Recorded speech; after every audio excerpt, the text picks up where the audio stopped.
Hello everyone, this is Nitin Mohod, and through this video we are going to understand the concept of ear oximeter. Before moving on to the ear oximeter, we will see what the oximetry is. And oximetry is basically a method to determine the percentage oxygen saturation in a circulating arterial blood. In terms of formula, it is written as oxygen saturation equals to HbO2 divided by HbO2 plus Hb, where HbO2 is the concentration of oxygenated hemoglobin, while Hb is a concentration of deoxygenated hemoglobin.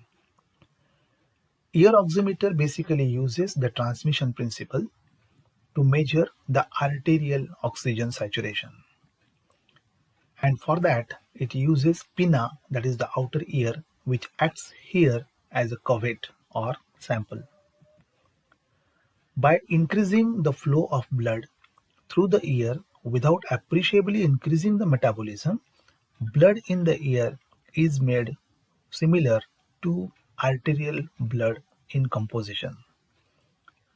Maximum vasodilatation, that is widening of the blood vessel, is achieved by keeping the ear warm, which takes around 5 to 10 minutes for the ear to be fully dilated after the ear unit has been put up in place and the lamp turned on.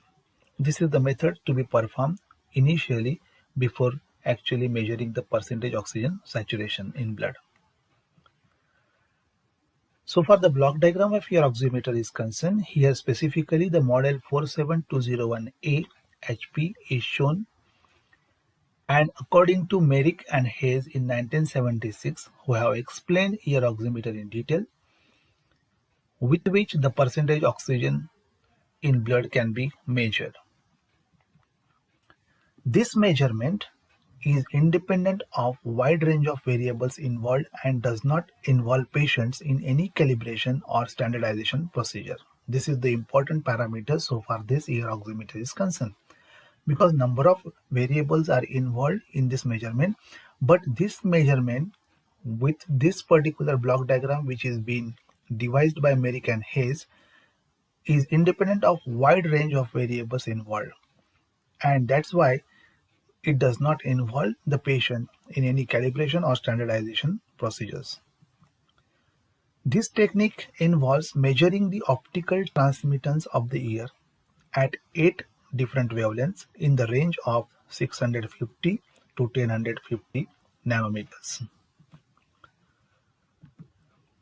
Light source is a tungsten iodine lamp having output in the spectrum of interest. Lens system associated with this lamp collimates the light beam, that is converges the light beam in one direction and directs it through the thin film interference filter, which is shown here in the periphery of the wheel, which provides the wavelength selection. These filters are mounted in a periphery of wheel which is rotating at around speed of 1300 rpm and thus cut the light beam sequentially. The filtered light beam then enters a bundle of fiber optic cable or fiber optic bundle that carries it to the ear, while another fiber optic bundle carries the light from the ear to the detector in the instrument. So here one bundle of fiber optic is carrying the light beam from this light source to ear, and then there from ear to the detector it is carried by the another fiber optic bundle. A second light is developed with a beam splitter. Beam splitter is provided here with the lamp and this wheel arrangement.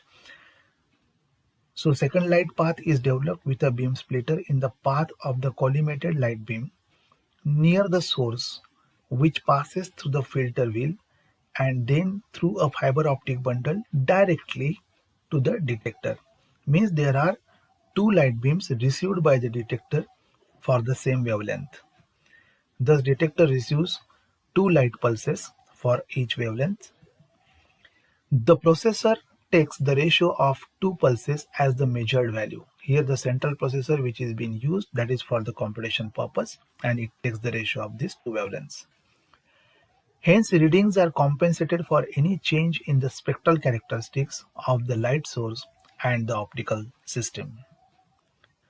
Current developed at the photodetector is only 0.5 nanoamperes, which is very less, during a light pulse, which is amplified through high gain amplifier and converted. This is the high gain amplifier which amplifies that current and then converts that analog quantity into a 16-bit digital form by AD converter, which is provided here, analog to digital converter, which is synchronized with the wheel rotation. This wheel rotation is synchronized with the help of synchronization circuit. 16-bit word, which is the output of this analog to digital converter, is then applied to the digital signal averager, which basically performs the two functions. Number one, it performs the function of averaging out the noise contents of the signal with time constant of 1.6 seconds, and the second is it serves as a buffer and holds information till required for the computation by the processor.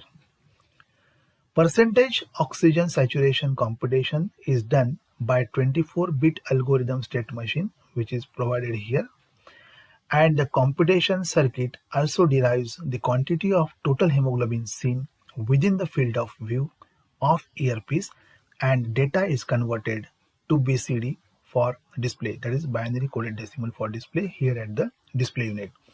So data can be digitally displayed or it can be available as an analog output also. So I hope the concept of oximetry, block diagram of ear oximeter, the model specifically we have provided here in this discussion is clear to you. Thank you.